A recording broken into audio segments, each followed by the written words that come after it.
What's up, y'all? TYT Sports, that's JR Jackson. I'm Rick Strom. We now have a comedian who is not funny and has decided to just get off of social media because he's not funny. So here's what he happened to write. Here's the sequence. Draymond Green, Golden State Warriors, New Orleans Pelicans. As many people do, they take to social media and they make an ass out of themselves. So here is what he said. Me, woke when it helps my point.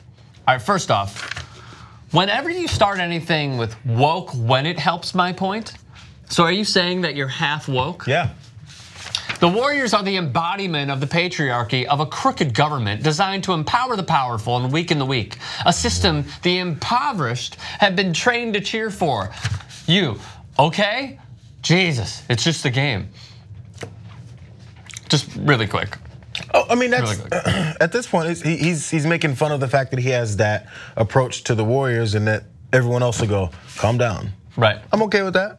You're cool with that? I think he's saying I'm overblowing how much I dislike the Warriors and the system at what they've done with the NBA. You know what the and funny everyone thing else is? goes, calm down, it's just a game. Right, yeah. But however, we're all going to say, calm down in literally 5 seconds. Because here's how serious he takes himself.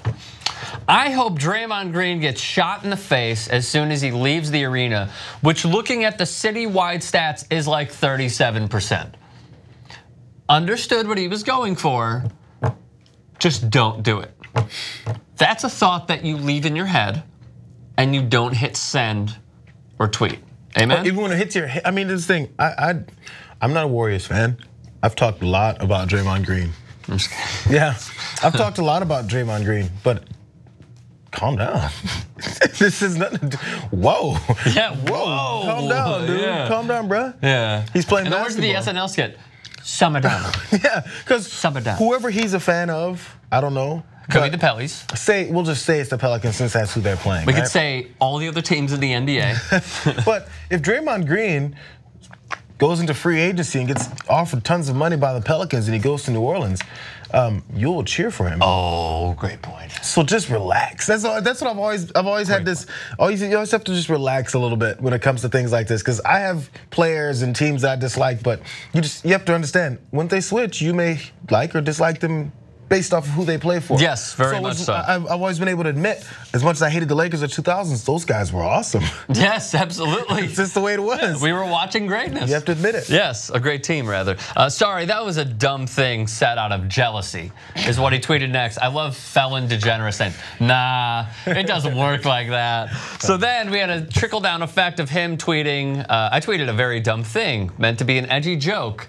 As a frustrated b-ball fan, I go through ups and downs. And as a comedian, again, he's not funny, I don't always express those in a digestible way. I wish no harm to anyone over a simple game, and I apologize sincerely. And then David West had the courage to say, man, F you. And then he ended up deleting his account overall. Poke salad. Please tap to retry. So this is the thing. Real quick, Draymond Green weighed in. Oh. So he was asked about it by a reporter, post-game presser, after they demolished the Pelicans. And they asked him about this entire sequence, and here's what he said. If he felt the need to do something like that about basketball, then I feel bad for him. It's kind of sad that someone would take this that serious. When you're talking, at the end of the day, what's a game? And, making death threats and talking about life. And I just pray that he gets the help that he needs. Because I personally, number one, don't worry about it. Number two, don't care that much about it. And I care a lot about basketball. I don't care that much. And so, being that, we're in it every day and we're, literally blood, sweat, and tears in this every day, and it don't matter that much to me. It shouldn't matter that much to him either. So I just pray that he get the help that he. So I like that response. Yeah. I really do, because everyone who knows Draymond is like, oh, he's edgy. He is gonna push the needle as much as he possibly can. Look at how aggressive he is on the basketball court. Then it's like, nah, actually, let's be real for a moment, if we possibly can. And I'm gonna pray for this brother, because you know what? At the end of the day, it's basketball. This is not having to deal with life and death. This does not have to turn into gun violence in America and become another statistic. What it happens to be is playoff basketball. And I love his response. It's crazy because The other thing is people don't realize the things that pro athletes have to go through already. I mean, you get ridiculed, you get people taunting and jeering and all that stuff when you're on the road. You get people with the that's just being in the public eye at all times. And the prominence of social media makes it even more so. Even though they read a lot of this stuff, we've talked about what Kevin Durant has responded with. A lot of players have responded with. What, just last week?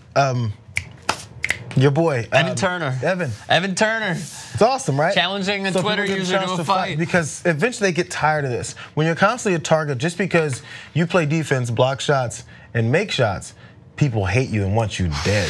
So even though you're making your joke. Again, it was not a joke. Yeah, so when you're making your joke, then you don't understand how it really connects to real life situations when people do want to cause harm to people. So whenever an athlete gets in a fight in a restaurant or a bar or something, they go, oh, look at him. This guy's always fighting people. And sometimes maybe these athletes are in the wrong, and maybe sometimes there was a fight picked with them.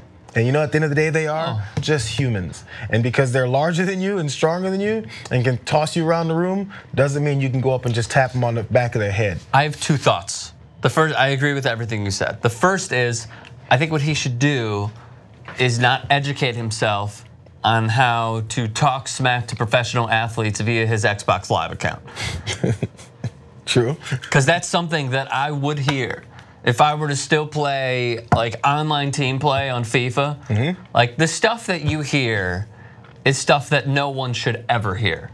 Yet it's something similar to that, far worse actually. But I've heard kids say that before. Where it's like I'm gonna come to your house and shoot you in the face because you scored from 30 yards out against me with Mo Salah. The second part of this entire thing, it happened. You're in the public eye for one day. Own it. Right. Don't delete your account because, like, granted, now you know what's gonna happen. If he were to keep his account, he'd be reminded of it here and there. Sort of like how Britt McHenry is constantly reminded of how every time she tweets, everyone's like, man, with all that hatred, I hope there's not a parking attendant nearby. Yeah, you're gonna catch it. And she deserves it in that way. At the end of the day, though, what you could do is right your wrongs by not deleting your account, in my opinion. Because then it shows that you're actually able to own it and move on. Yeah, and then the thing is, people will move on and forget about you. At least Britt McHenry continues to work in the public eye. I mean, I don't know what this. Wrongly. I'm not sure which clubs this guy does stand up in, but you know, he's a comedian. Can you imagine if we went, hey, you suck. You're gonna get shot in the face. You're gonna be 35%. You better walk out the back. I think you guys are giving way too much credit. Yeah, he looked up the fucking crime statistics, man. He looked up the fucking volatility of the area that he was referring to. He looked up the way, like how vulnerable those people are to being shot. You know what I'm saying? He put some thought into this. He put some thought behind it. I thought he was clever. And so it was more calculated than, oh, I just made like a quick joke and I was just off the handle. You looked up this crime statistics and took what's real people's lives being affected on a daily basis due to the context they live in this country. Yes. And applied that to like hoping he becomes part of that. That's so incredibly demented and calculated and not funny, gross and evil. It's not funny, and yeah, straight up not funny. Yeah. So, good luck to Poke Salad, which also is just a stupid ass name.